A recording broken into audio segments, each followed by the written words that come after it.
degustar a vida, estamos em 13 Tilhas, Santa Catarina, e para degustar bem a vida, estamos num festival gastronômico e a Marina é a organizadora desse evento e eu quero saber o que esse festival gastronômico traz dessa culinária austríaca, é isso, né? É isso aí mesmo. A nossa associação As Tortilhas está criando esse primeiro festival de culinária austríaca, gastronomia. Pelo fato de, assim, nós temos a gastronomia tão presente na nossa cidade e nós tínhamos que fazer um festival para isso ficar mais conhecido.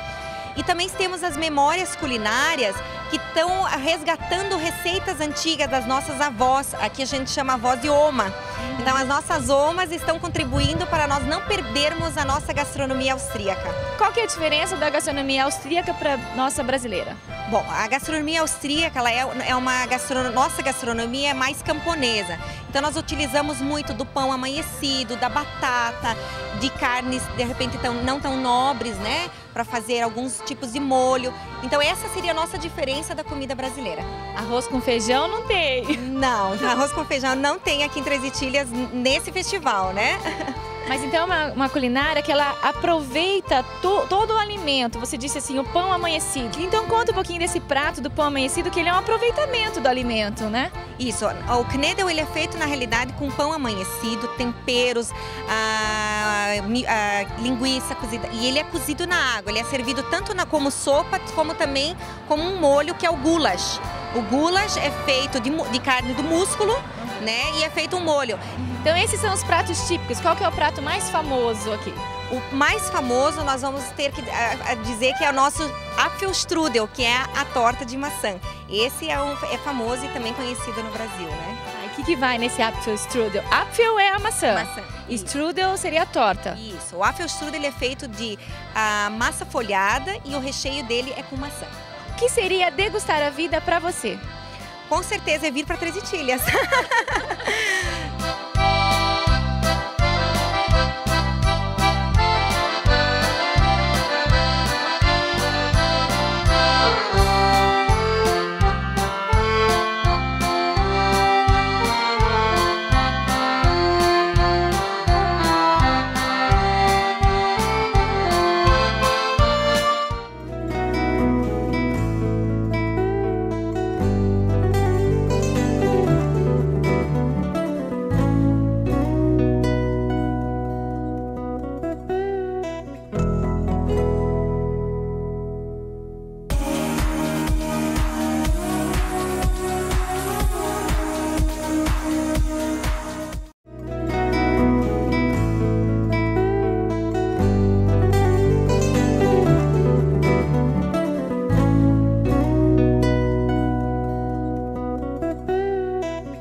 Estamos degustando a vida aqui com Paulo Bettiol e nós vamos falar sobre a degustação de uma boa cerveja, da importância moderada desse consumo, Sempre.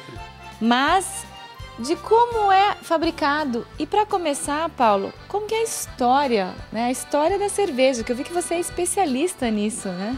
Justamente, geralmente quando nós abordamos palestras nessa parte cultural da cerveja, nós gostamos de falar da história para as pessoas verem a importância que a cerveja tem na história da humanidade. Então é uma bebida muito antiga, a gente já fala aí de inscrições rupestres que datam 6.000 anos antes de Cristo, que demonstram a produção de uma bebida a partir de cereais, uma bebida alcoólica, e passamos por vários trechos da história, aí, como na Babilônia, o Egito, como o Egito foi importante na produção de cerveja, na caracterização do que a cerveja é conhecida hoje, a produção, como ela era considerada um alimento e não uma bebida alcoólica. A produção durante muitos e muitos séculos foi restrito às mulheres pelo fato dela ser considerada um alimento.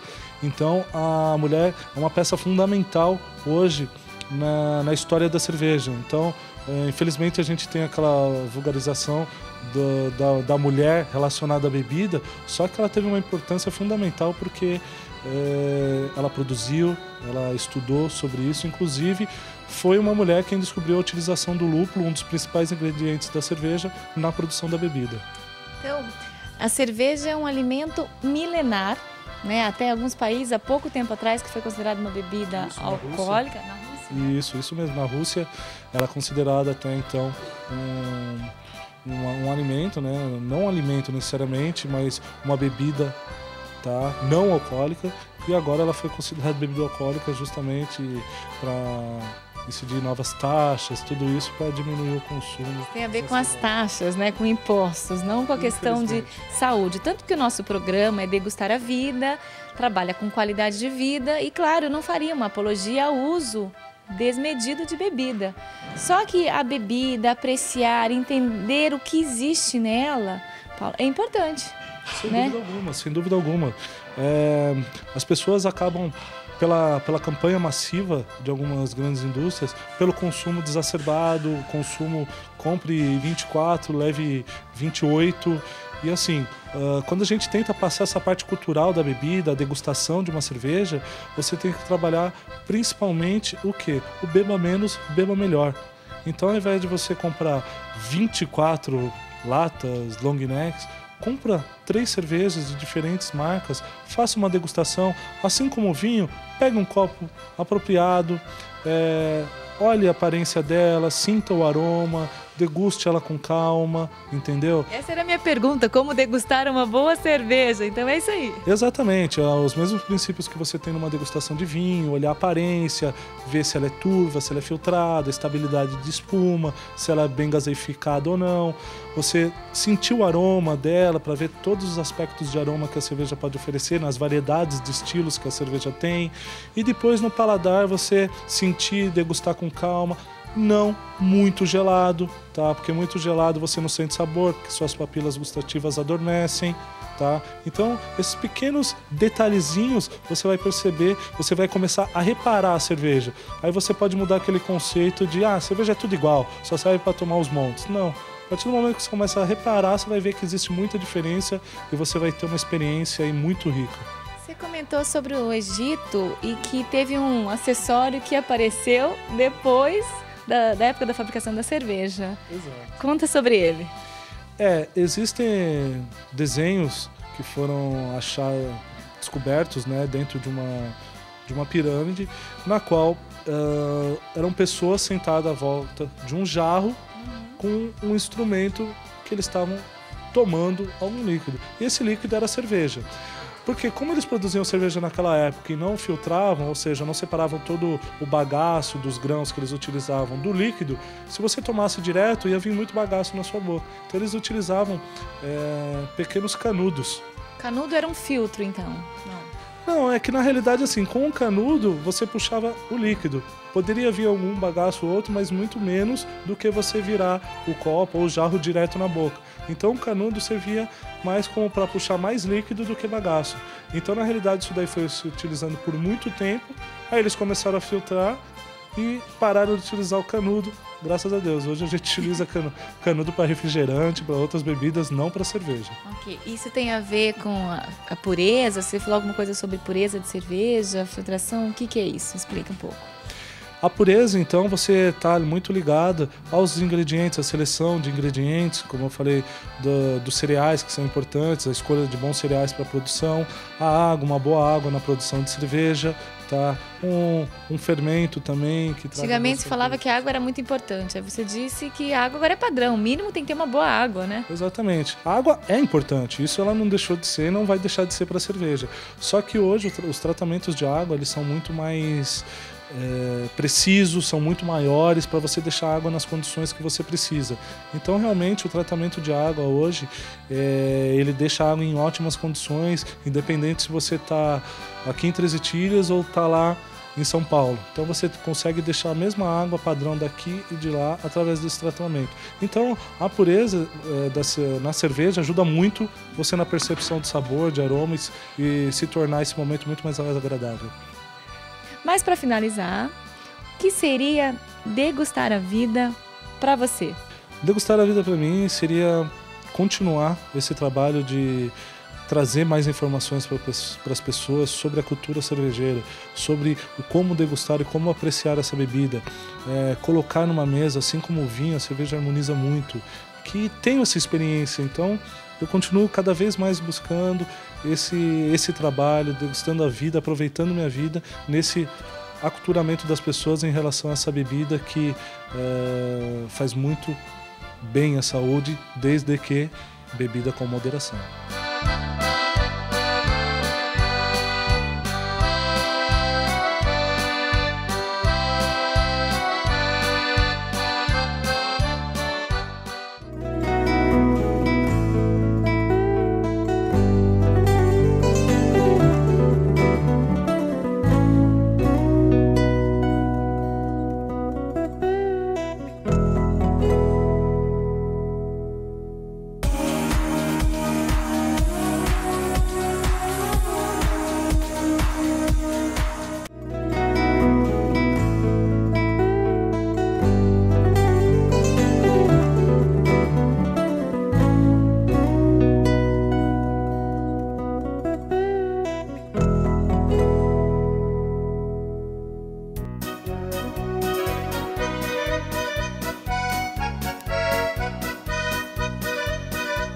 Continuamos degustando a vida aqui em Três Itilhas, só que agora a gente está com o Marcos, e o Marcos é especialista, né? Ele falou que é hobby, mas é especialista numa produção de cerveja artesanal.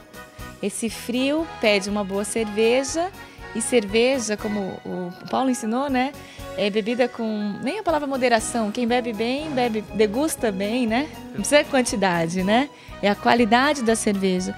Então explica pra gente como é esse processo de uma cerveja artesanal.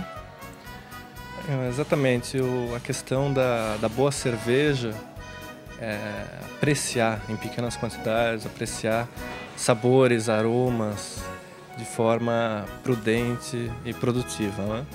Então, eu não sou especialista, é um hobby que eu tenho, né?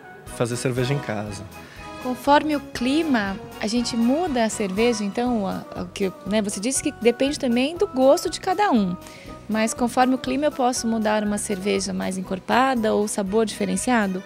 Exatamente, no verão, na praia, sentado na areia, eu vou querer uma cerveja mais leve, mais refrescante. Posso botar uma casca de laranja, um cardamomo para deixar a cerveja mais interessante. Já no inverno, à noite, antes de dormir, uma cerveja mais encorpada, mais alcoólica. Aí a gente pode chegar a uma cerveja com a gradação alcoólica aí do vinho, próximo até acima do vinho, então para esquentar um pouco mais a noite de inverno. E como que é produzido? Como é feito esse processo? É um processo bastante simples, fácil de fazer, não requer muito equipamento, não requer muito investimento, né? Tudo começa com o malte, que pode ser de cevada, pode ser malte de trigo, sorgo, enfim, outros cereais. Qual é o mais utilizado? Malte de cevada. Cevada, e aqui está com a cevada mesmo, né? Esse é o malte de cevada, exatamente. E é aí que a gente começa a montar a receita da cerveja, exatamente com esses aromas, as diferentes cores do malte, maltes de procedência de países diferentes, a gente consegue então começar a construir uma cerveja mais interessante. E então começa com a infusão de água e malte de cevada, malte moído, né? Na verdade só quebrado, mas a gente fala moído. Aí por algumas horas a gente deixa isso a uma temperatura controlada, vai aumentando, fica em torno de 40, 50 até 75 graus mais ou menos. Depois é filtrada ela com a própria casca do malte para extrair só o mosto, que seria a parte líquida, deixar a parte sólida toda para trás, né?